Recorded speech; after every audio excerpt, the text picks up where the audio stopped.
fallen asleep at the wheel. You've fallen asleep at the wheel. You know what they say when you do that? You either pull over and take a nap, or you, I don't know, get on top of the car and do 10 jumping jacks. I'm not exactly sure, but whatever they said to do in driving school sounds equally as ridiculous. Hey everybody, it's Chugga Conroy. Welcome back to more Super Mario Galaxy 2. Last time we went through World 5 some more, doing some kind of small but sweet galaxies. Fleet Glide was pretty nice. And this time, going in the vein of levels that I like least to most, right smack dab in the middle is Slip Sand Galaxy. We're getting into the ones that I have a higher and higher opinion of now. And just because it's a desert level doesn't mean I don't like it, you know? I think the desert's a very underrated beauty in the real world, and that stands here. Squizzard Sandy Sinkhole. I don't want to go into Squizzard Sandy Sinkhole. I'm just saying, I don't think I really want to spend no time in there. Okay, well, starting planet is, the starting planet could definitely go into Squizzard Sandy Sinkhole if you look at it from the right angle. Bro, you could go into Squizzard Sandy Sinkhole.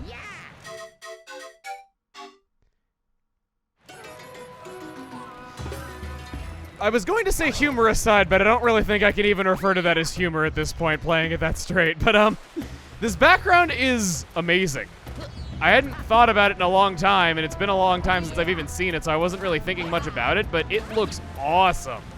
You just kind of slip through the sand stream, getting through all of those fireballs. I don't believe they qualify as potaboos. They don't have eyes on them, and they don't really behave like potaboos, so I'm going with fireballs. Not a fire bar either. It's still so funny to me that fire bars didn't have official names for so many years, and then it was Animal Crossing of all places that we found it out through the 8-bit Mario furniture set. And even then, I kind of wonder if that name is actually canon, though, because, well, actually, no, it is canon now. I was going to say in Wild World, they never gave us that item officially, I don't think, but they ended up doing it eventually in other games, even if they didn't do it in Wild World.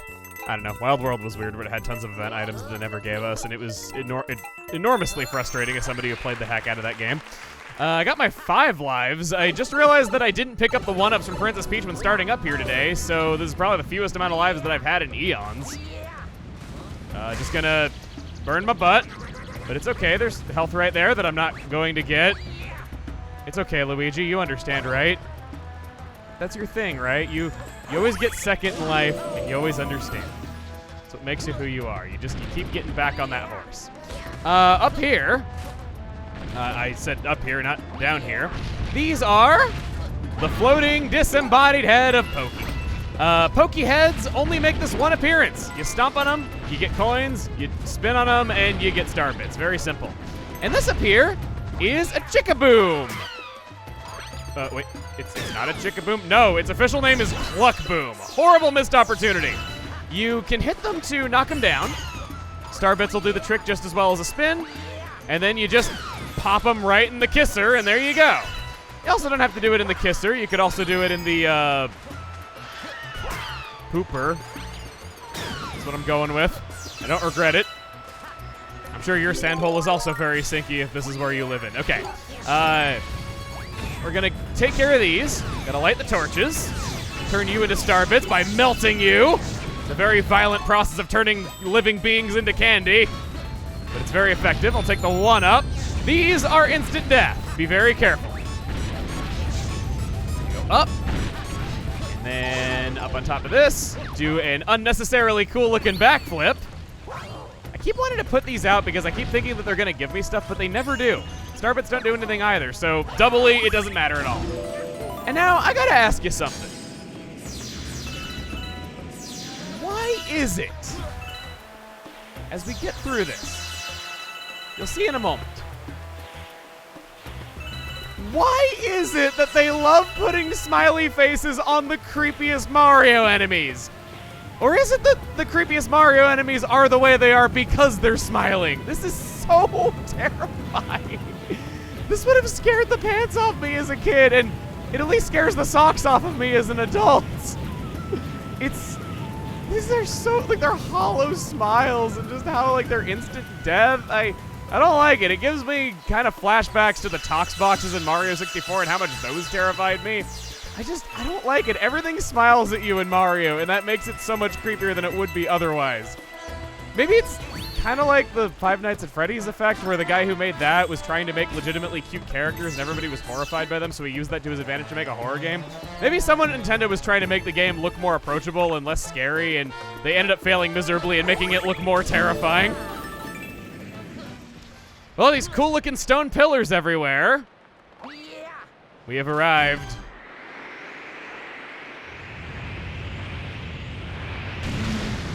At the boy's sandy sinkhole. He's coming out of his own sandy sinkhole. Not what I expected. This is Squizzard, the only time it ever appeared in anything. Another original character that's very remote. He opens his mouth, and you launched fireballs into it. Very simple, not really all that much to him. Sadly, not really any interesting strats that I can tell you about or any wild trivia, so instead, useless knowledge time. I want to go into how his face, to me, always looked like a Koopa in how he has kind of a bill and he's yellow and his skin color and all that. Wouldn't it be kind of something if he actually was a Koopa all this time, but no one ever made the connection because his shell has always been submerged and he's never appeared in anything else for us to actually see that he does have a shell? That's my theory. I'm sticking to it. You heard it here first whenever he actually does appear in another game and you can see his backside. He'll throw bombs after a while, which have an incredibly small blast radius. Those gold spike balls have coins in them. And the cannons by his side can be taken out with fireballs. That'll prompt him to throw that, and we can just launch fireballs into his mouth again. Oh no, I ran out, no! Get over here, get over here, get over here. Okay, well, he covered his mouth. He had a little burpsy, and he was very embarrassed, so he covered his mouth. Give me that. And we gotta knock out the cannons again, okay. I guess I could use a coin if I really must. You can stand on the stone right here and not have to worry about him actually knocking you away, and that's it. Not much of a boss. He hit me once, and he's over pretty quickly. I can kind of understand why he wouldn't come back, because, yeah, he's all right. His level was fun. I can at least give him that. He has got good taste in where he puts his hole.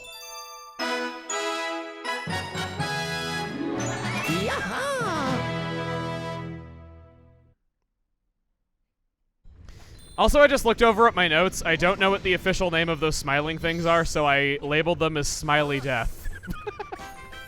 I like my name. Comet Metal, ghosts appeared in the galaxy. The ghost spawned from the Smiley Death is here to take your soul. And Bowser's Gravity Gauntlet already. Barely into World 5, and yet we're going back to World 4's end already. Hey, bro, I'm all over the place these days. Next time you see me, let me do the saving of the day. Yeah. Now he just sounds like some kind of freaky fashion designer. Well, let's go 2 for 2 on the head trauma today. I guess more like foot trauma. It's like how people think that Mario hits brick blocks with his head, but if you look closely, it's actually with his fist and has been that way since Super Mario Brothers. Mission number 2, sailing the sandy seas.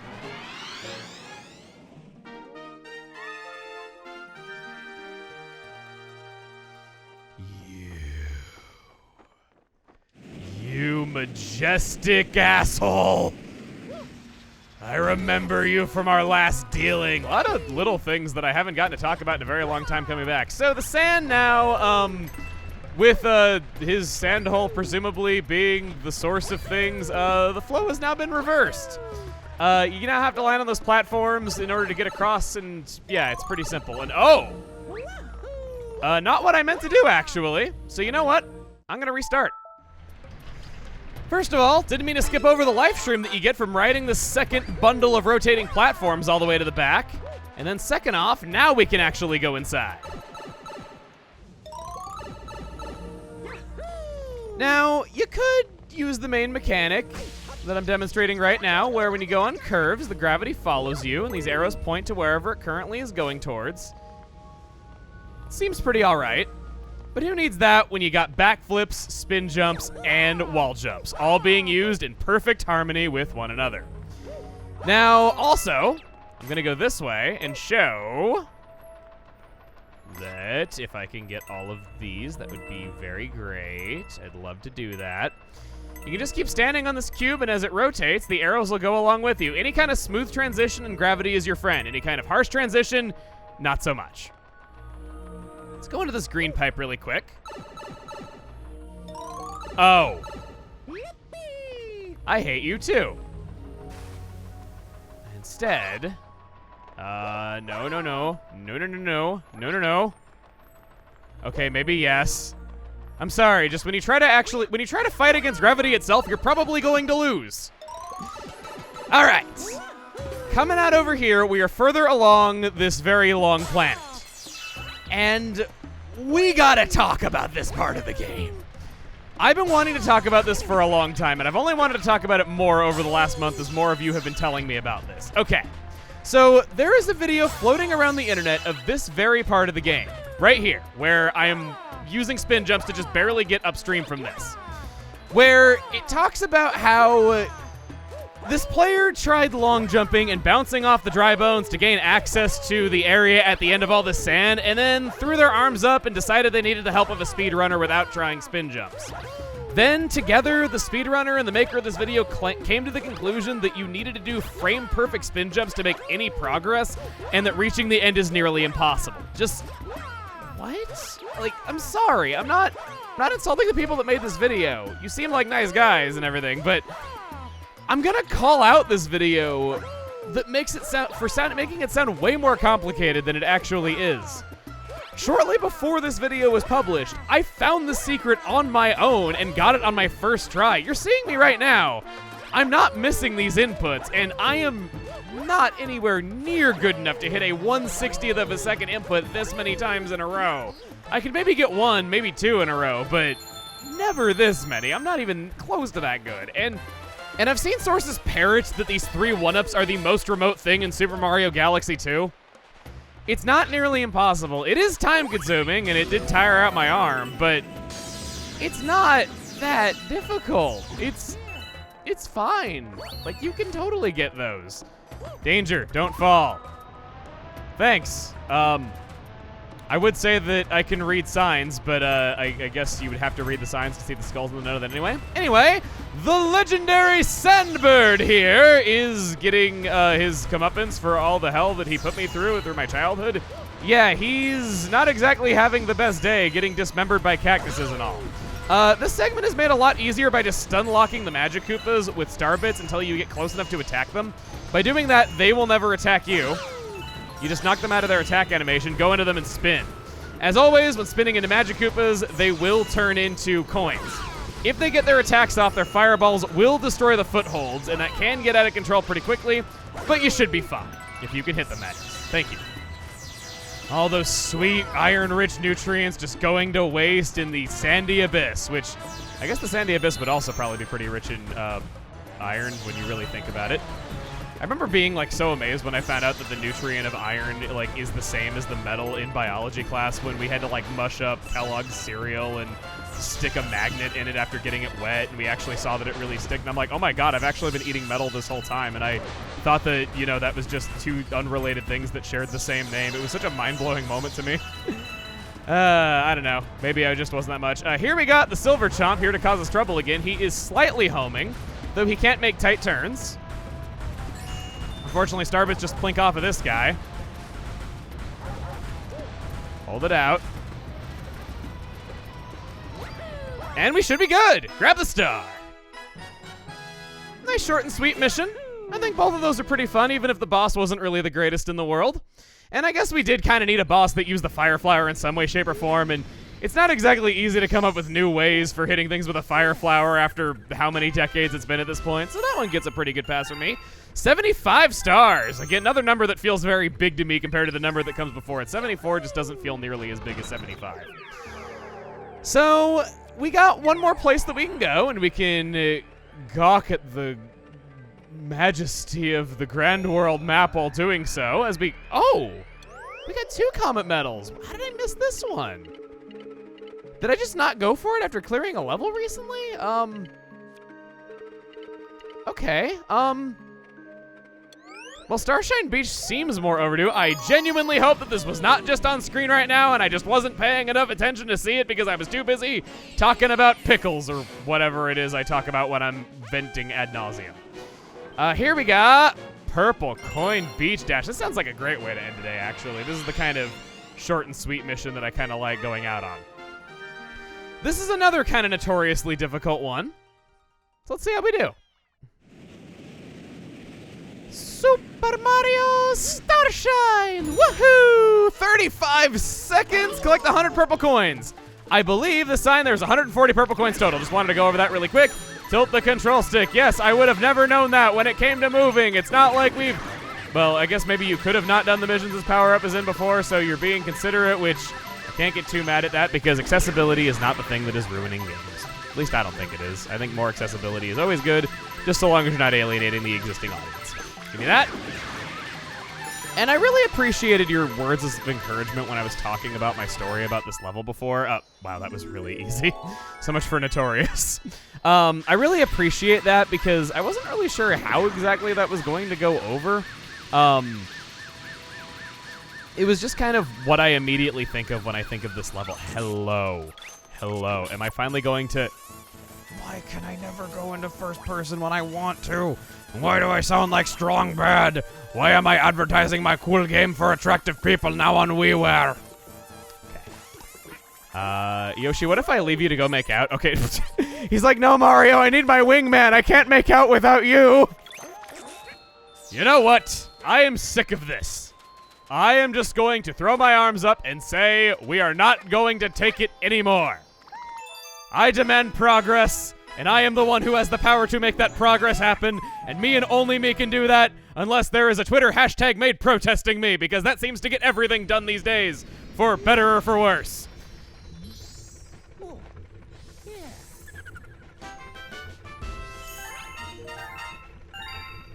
That galaxy is complete. Okay. Oh, and another prankster comments.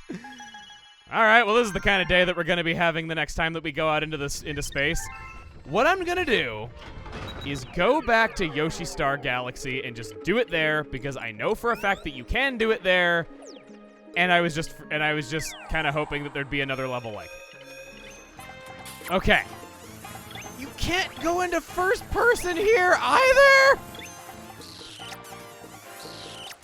Oh. But you can press the tongue button to French kiss. Okay, well, as a show of goodwill that I tried, I'll show you something else that I wanted to show you on the first visit, but just simply didn't get a chance to. Yoshi, if you eat this fruit and stay close to it and immediately shake, you can blast off with Yoshi's cheeks inflated, and it's really adorable. Well, shucks, I guess I don't know how to do this. I was going to show that if you go into first-person mode, it looks like it's making out with Mario, and I was going to be like, oh, I see, you're only just using Yoshi to get to Mario. How awful of you. All right, well, maybe I was mistaken. I swear I've seen that before. Maybe, like, a runner, like, did some kind of trick to make it possible. If any of you know any information, I would like to hear it, because I am at a complete and total loss. My, what a depressing note to go out on. Here I thought I had something great to show, and I just can't seem to make it happen. Well, at least you got to see the Goldberry thing. That's the only Goldberry in the entire game, so it's the only time that you can ever do that with Yoshi's cheeks, and it's pretty cute. Well, oh, and there's also... Have I been just, like, chinsing out on seeing these prankster comments? Because we got a lot of them, and I haven't been doing them. All right, well... I guess that settles it. Next time on Super Mario Galaxy 2, we're going to do some cleanup around these galaxies. And I don't mean blowing up trash. See you guys then.